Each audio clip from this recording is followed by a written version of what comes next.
guys? It's like Vest Wizard back again. I'm here to do my. This is just going to be my thoughts on UFC 119, the event as a whole, and what we learned from it, and what we can take away from it.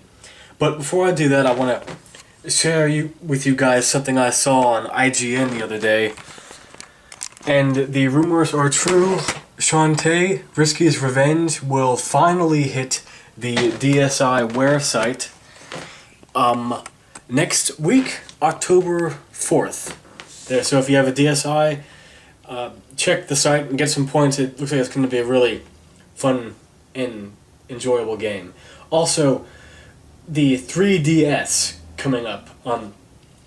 The announced date and the price for its release in Japan is also announced, and another feature about it that has also got me interested in it, because when I have mixed feelings on the Nintendo 3DS itself as a console, and the idea of, do we really need video games to be in 3D to where we don't need glasses? But then again, the 3DS has the little adjuster where you can change the depth of 3D or have it have no 3D at all, which is a brilliant move, actually, because again, we're going to see Nintendo 64 games on the 3DS, which is also a nice touch, and but the feature that got me, more on thinking about the bandwagon of it is the fact that if you have Nintendo DSi Wear site software on your DSi, it can be somehow transferred into your 3DS.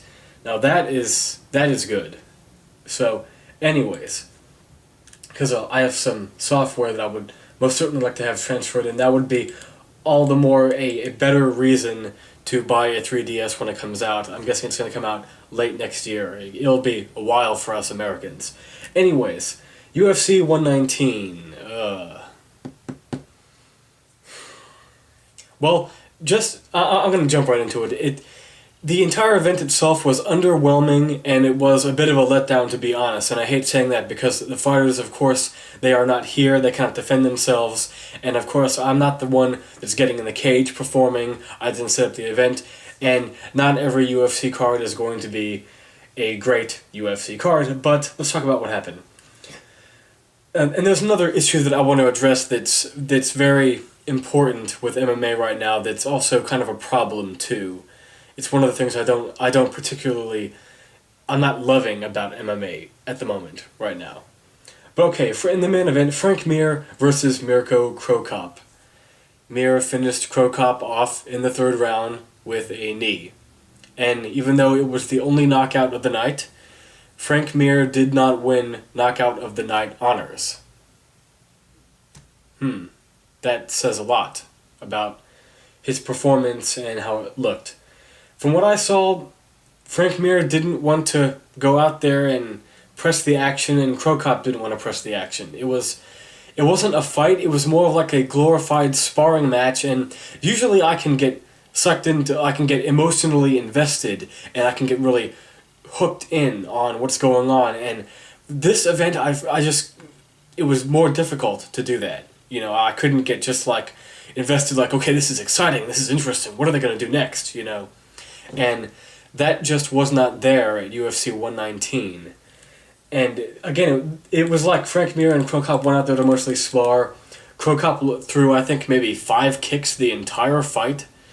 And Frank Mir, most of his offense consisted of pushing Cro Cop up against the fence and attempting weak-looking takedowns that didn't go anywhere, which, of course, shows, why Frank Mir, I don't think, has problems against someone like Shane Carwin or like Brock Lesnar, where even though he's a very good jiu-jitsu guy off of his back and he's a big guy, his takedowns are never going to be at that elite wrestling level.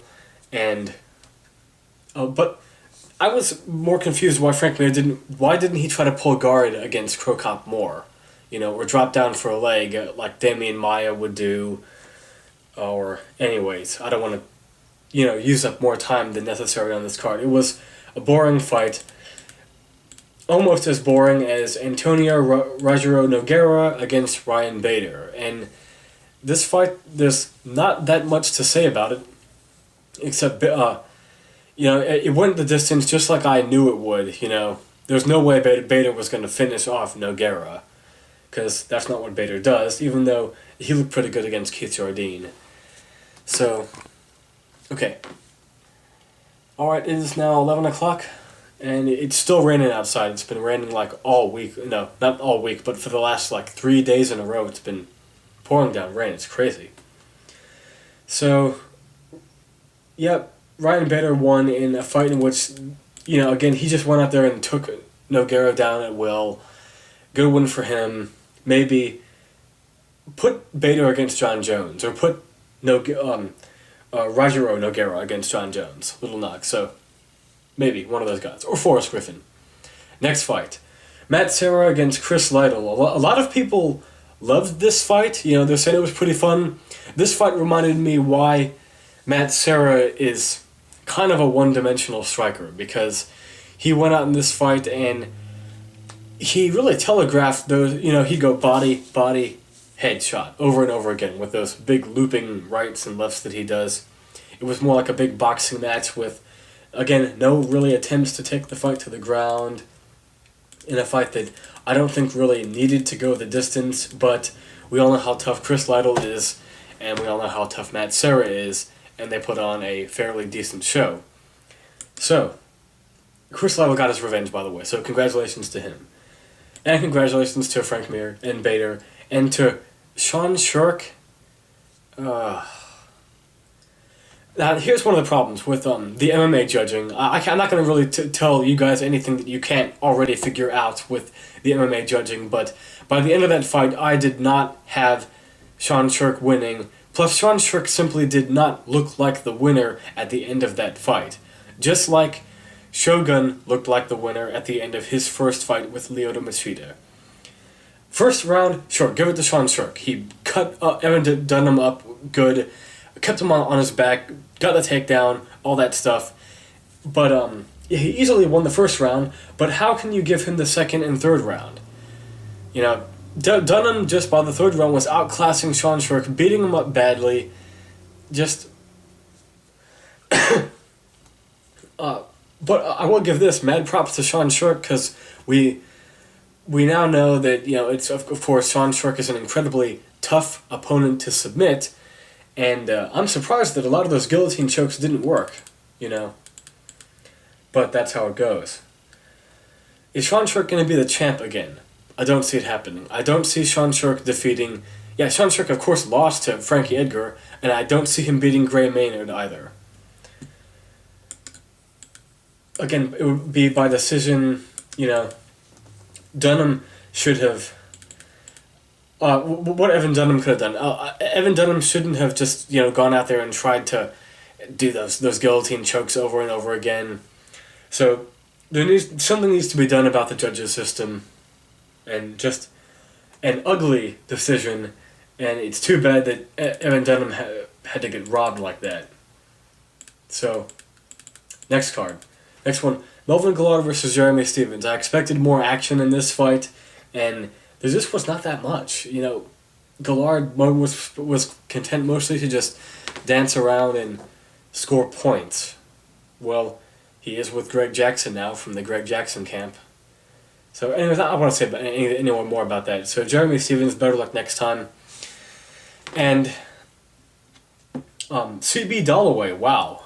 CB Dollaway, in my opinion, had the most dramatic finish of the entire night. That was impressive. His modified guillotine choke over Joe Dorkson. He won, Dollaway won submission of the night, well deserved. Again, no knockout of the night bonuses awarded, but 2 fight of the nights were given awards. And congratulations to TJ Grant for getting back to his winning ways. And sorry that Mark Hunt's debut in the UFC didn't end up being what he wanted it to be. Okay. Also, Thiago Tavares won. I'm going to stop right there. Next week we got okay.